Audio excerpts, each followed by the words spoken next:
Hi అండి.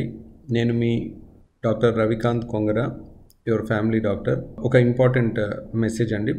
ఒక patient గురించి. ఈ పేషెంట్ యాక్చువల్గా ఒక గైనకాలజీ ప్రాబ్లం అని చెప్పి, అంటే మైల్డ్ కడుపు నొప్పి కానీ, లేకపోతే ఎక్సెస్ బ్లీడింగ్ కానీ, వైట్ డిశ్చార్జ్ కానీ, ఇలాంటి కామన్ కంప్లైంట్స్ అనమాట. ఇలాంటి కంప్లైంట్స్తో ఒక గైనకాలజిస్ట్ దగ్గరికి వెళ్ళటం జరిగింది. ఆల్మోస్ట్ చిన్న వయసులోనే తనకి గర్భసంచి ఆపరేషన్ చేయటం జరిగింది. కాకపోతే చాలామంది ఏం చెప్తారంటే, అపోహలు ఏంటంటే, ఈ సొసైటీలో చాలామందికి ఉంది. గర్భసంచి ఆపరేషన్ పెద్ద ఆపరేషన్ అంటారు. ఆ పేషెంట్ కూడా అదే అంటుంది. పెద్ద ఆపరేషన్ చేయాలమ్మా అని చెప్పి చేశారు. పెద్ద ఆపరేషన్ చెప్పినట్టు చేసినప్పుడు ఏం చేశారు, నిలువుగా కోసారు అనమాట. పొట్ట బొడ్డు దగ్గర నుంచి కింద వరకు అనమాట, ప్యూబిస్ వరకు కంప్లీట్గా నిలువుగా కట్ చేసి గర్భసంచిని తీసేస్తారు. కొంతమంది అడ్డంగా కట్ చేస్తారు. అడ్డంగా కట్ చేస్తే యూజువల్గా హెర్నియా రాదండి, చాలా తక్కువ. సో నిలువుగా కట్ చేసిన దానికి ఇంకెక్కువ వచ్చే అవకాశం ఉంటుంది. అంటే అంతకుముందు సిజేరియన్ ఆపరేషన్లో కానీ నిలువుగా జరిగితే నిలువుగా చేస్తారు. వీలైనంతవరకు నా సజెషన్ ఎప్పుడు కూడా గర్భసంచి ఆపరేషన్ చేయించుకోవాల్సి వస్తే 600 లాప్రోస్కోపీ విధానంలోనే చేయించుకోండి. ఇప్పటివరకు లాప్రోస్కోపీ చేయలేని పరిస్థితిలో లాప్రోస్కోపీ చేయలేక దాన్ని పొట్ట కోసి ఓపెన్ చేయాల్సిన పరిస్థితి ఆల్మోస్ట్ 99.9% మన దగ్గర జరగలేదండి.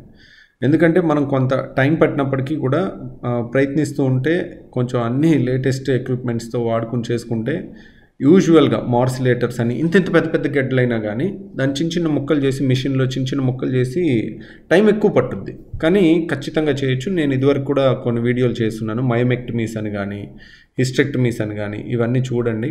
చాలామంది ఏంటంటే లాప్రోస్కోపీలో సరిగ్గా అవ్వదు, పొట్టకొస్తేనే బాగా అవుతుందని చెప్పే వాళ్ళు ఉన్నారు సొసైటీలో. అలా అదొక అపోహ ఇప్పటికీ ఇంకా నడుస్తూనే ఉందండి. సో అలా చేయించుకోకండి. అలాంటి అపోహకి ఉదాహరణే ఈ పేషెంట్ అనమాట. నిలువుగా ఆపరేషన్ చేయటం, దాంట్లో ఇంత పెద్ద హెర్నియా గడ్డ రావటం, ఆ హెర్నియాకి మళ్ళీ నిలువుగా కోసి ఆపరేషన్ చేసి దాంట్లో మళ్ళీ పెద్ద జాలి వేశారు, అయినా కానీ సక్సెస్ అవ్వలేదు. సో ఈ పేషెంట్కి కోత లేకుండా మనం ఆపరేషన్ చేసాం. ఏది మూడో ఆపరేషన్ చేయడం అన్నిటికన్నా కష్టం. ఆల్రెడీ 2 సార్లు పొట్టకోసి, ఆల్మోస్ట్ అంతకుముందు సిజేరియన్లో పొట్టకోసి ఆల్మోస్ట్ 3-4 సార్లు ఆపరేషన్ అయిన పేషెంట్కి లాప్రోస్కోపీ చేయడం ఇంకొంచెం కష్టం, కానీ పేషెంట్కి సుఖం. చేసేవాళ్ళకి కష్టం, కానీ పేషెంట్కి ఎంత సుఖం అంటే, చిన్న హోల్తో అయిపోతుంది. పొట్ట కోతే ఉండదు, కోత లేనప్పుడు నొప్పి ఉండదు. 2వ రోజు వెళ్ళిపోతారు, నడుచుకుంటూ వెళ్ళిపోతారు. ఒకరోజు అదే రోజు ఆపరేషన్ అయిన రోజు మరుసటి రోజే లేచి నడుస్తారు. నాకు ముందు గర్భసంచి ప్రాబ్లం ఉందని, కడుపులో నొప్పి వస్తుంటే డాక్టర్ దగ్గరికి వెళ్ళి చూపించుకున్నాను. పెద్ద ఆపరేషన్ చేయాలని అమ్మటే జాయిన్ చేశారు.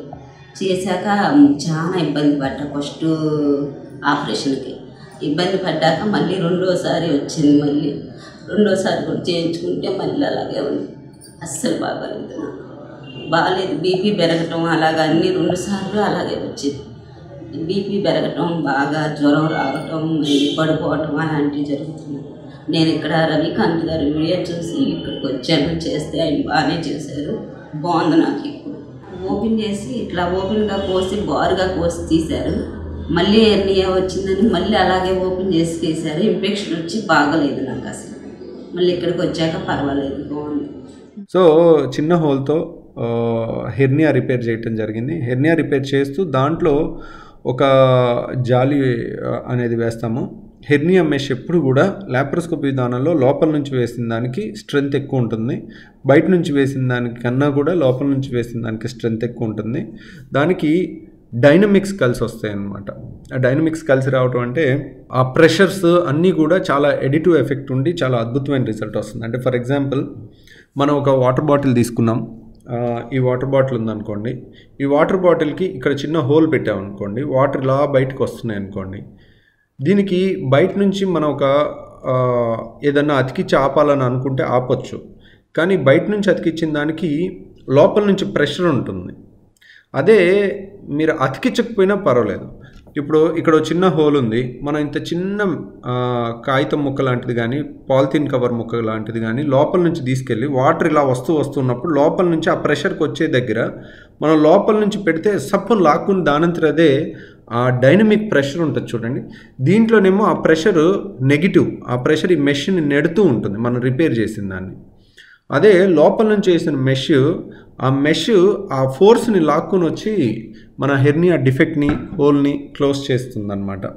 సో ఇవి చిన్న చిన్న డైనమిక్స్ అన్నమాట. కాబట్టి లాప్రోస్కోపీ విధానంలో చాలా అద్భుతంగా ఉంటుంది రిజల్ట్స్. అది చాలామంది అపోహల్లోకి వెళ్ళకండి. లైవ్ ఎగ్జాంపుల్ కూడా చెప్తున్నాను, ఎందుకంటే వాళ్ళు ఆల్రెడీ ఎన్నోసార్లు ఇబ్బంది పడి నొప్పి పడి ఇప్పుడు 3-4 ఆపరేషన్లు చేయించుకోవాల్సి వచ్చి చివరికి దాన్ని ఇప్పుడు పెద్ద హెర్నియా వచ్చినప్పుడు ఆపరేషన్ చేయడం కూడా చాలా పెద్ద కష్టం అవుతుంది మాకు. ఇప్పుడు లాప్రోస్కోపీలో చిన్నగా ఉన్నప్పుడు చేయటము అలా చేయటం వేరు, ఇప్పుడు పెద్దగా అయిపోయి కష్టమయ్యి ఎక్కువ ఇబ్బంది ఉన్నప్పుడు చేయటం ఇంకా కష్టం అవుతుంది అనమాట. లక్కీలీ తనకు చాలా బాగా అయింది, వెరీ గుడ్ రికవరీ. సో అందుకే షేర్ చేయాలనిపించింది. Thank you very much.